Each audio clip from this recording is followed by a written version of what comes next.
Hello दोस्तों, आज हम मीनिंग ऑफ कैपिटल के बारे में जानेंगे।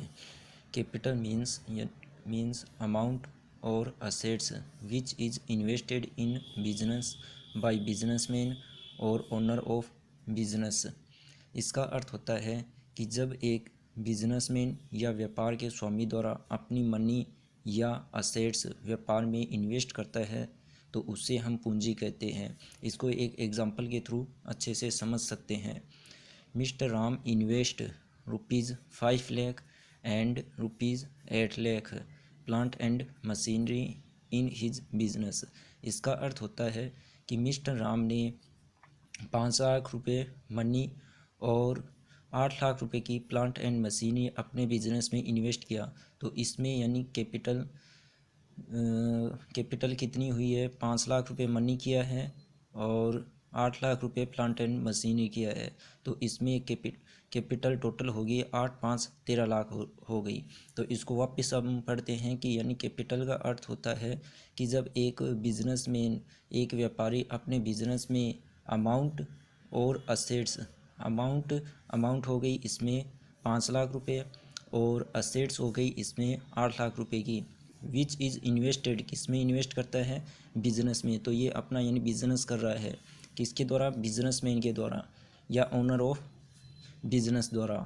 तो जब एक व्यापारी द्वारा अपने बिजनेस में अमाउंट और असेट्स इन्वेस्ट करता है तो उसको हम क्या बोलते हैं? कैपिटल बोलते हैं। जैसे कि इस एग्जांपल में मिस्टर राम ने 5 लाख रुपए मनी और 8 लाख रुपए प्लांट एंड मशीनरी इन्वेस्ट किया है। तो टोटल कैपिटल कितनी होगी? टोटल कैपिटल होगी 8 5 13 लाख रुपए।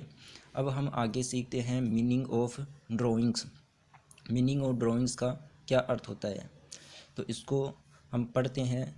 व्हेन ए बिजनेसमैन विड्रॉ का अर्थ होता है निकालना, his money from his business, that is drawing. तो उसको हम क्या कहते हैं? ड्राइंग कहते हैं। जब एक बिजनेसमैन अपने बिजनेस से मनी निकालता है, मीन्स विड्रॉ करता है, उसे हम ड्राइंग कहते हैं। इसको एग्जांपल के थ्रू अच्छे से समझ सकते हैं। Mister Ram withdraws ₹5 lakh from his business. Mister Ram अपने बिजनेस से 5 लाख रुपए की मनी विड्रॉ करता है। तो इसको हम क्या बोलते हैं? ड्राइंग्स बोलते हैं। तो अब वापस अपनी डेफिनेशन पे आते हैं। व्हेन ए बिजनेसमैन विड्रॉ करता है, विड्रॉ कितना कर रहा है? 5 लाख रुपए क्या कर रहा है? हिज मनी कर रहा है। 5 लाख रुपए मनी हो गया कहाँ से? अपने बिजनेस से। तो उसको हम क्या बोलते हैं? उसको ड्राइंग्स बोलते हैं।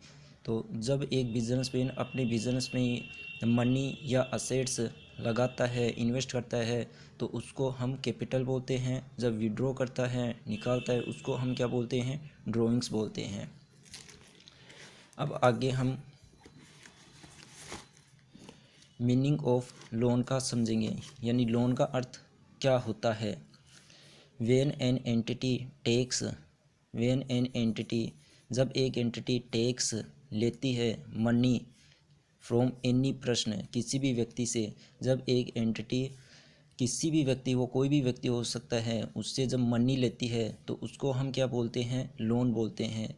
अब एनी प्रश्न कौन हो सकता है? बैंक भी हो सकती है, एनबीएफसी भी हो सकती है, फाइनेंशियल इंस्टीट्यूशन भी हो सकता है, एंटिटी के डायरेक्टर है या उसके रिलेटिव है, कोई भी हो सकता है। तो जब अपने बिजनेस के लिए जब एंटिटी लोन लेती है, मनी लेती है, तो उसको हम क्या बोलते हैं? लोन बोलते हैं।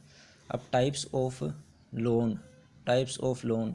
लोन दो तरीके के होते हैं। सिक्योर्ड लोन, जिसको हम सुरक्षित ऋण बोलते हैं, और एक होता है अनसिक्योर्ड लोन, जिसको हम असुरक्षित ऋण बोलते हैं। सिक्योर्ड लोन क्या होता है? Mortgage of any assets of the entity. इसका अर्थ होता है जब एक एंटिटी अपनी असेट्स को गिरवी रख के मतलब बंधक रख के जब कोई भी मनी लेती है तो उसको हम क्या बोलते हैं? सिक्योर्ड लोन बोलते हैं। जैसे कि एग्जांपल के तौर पे यदि एक एंटिटी है, यदि बैंक से यदि ऋण लेना चाहती है तो उसको अपनी कुछ ना कुछ संपत्ति है, असेट्स है, उसको गिरवी रखना पड़ेगा उस जितना वो ऋण लेना चाहती है। जैसे 50 लाख रुपए की 50 लाख रुपए है वो यदि लोन के रूप में लेना चाहती है तो 50 लाख रुपए की वैल्यू के इक्वल है उसको अपनी असेट्स है बैंक के पास यानी गिरवी रखना पड़ेगा, तभी बैंक है उसको यानी एंटिटी को ऋण प्रोवाइड करेगी। एक होता है अनसिक्योर्ड लोन यानी not mortgage of any assets of the entity. इसमें एंटिटी को कोई भी अपनी असेट्स है वो गिरवी रखने की आवश्यकता नहीं होती है। तो ये लोन जनरली अपने जो भी रिलेटिव है और है उनसे यानी एंटिटी प्राप्त करती है, जिसमें कोई भी असेट्स है वो गिरवी नहीं रखनी पड़ती है, यानी not any mortgage of any assets of the entity.